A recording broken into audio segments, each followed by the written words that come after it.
thing, Mr. Chairman. I'll yield myself as much time as I... You are recognized, soon. And let me just show you for a second what we're talking about in terms of our European allies. We feel as though the Europeans ought to take the $93 million and, in fact, honor the pledge that they have. In fact, if we take a look at Bosnia, if we look at Bosnia and Kosovo, spended over $20 billion.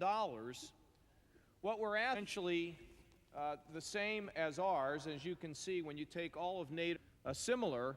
The defense spending, $283 billion by us, $180 billion by them. This amendment is neutral on the issue of whether we belong or not belong in Kosovo. But it is not neutral on the fact that when our allies make pledges, when the time comes for them to keep their pledge, we must keep their feet to the fire.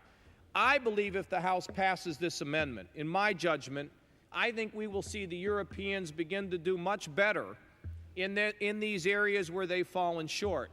And I think the more heat we keep on, the more effective it is, not just for our soldiers, but also for the American taxpayer, and I think for mutual security.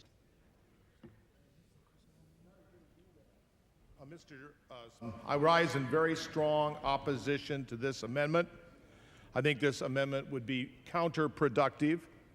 If we have an argument with our allies, we should sit down with our NATO partners and negotiate directly with them.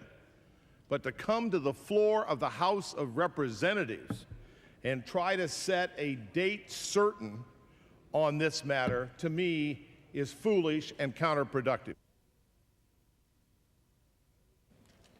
On this vote, the ayes are 264, the nays are 153, and the amendment is agreed to.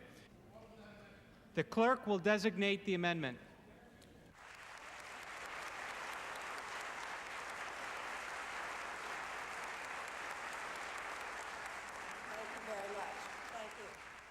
And now, some in Congress are threatening to force the premature withdrawal of U.S. troops from Kosovo. This is playing with fire. In the Balkans, signs of impatience can be misinterpreted as symptoms of weakness. We cannot afford that in a region where weakness attracts vultures.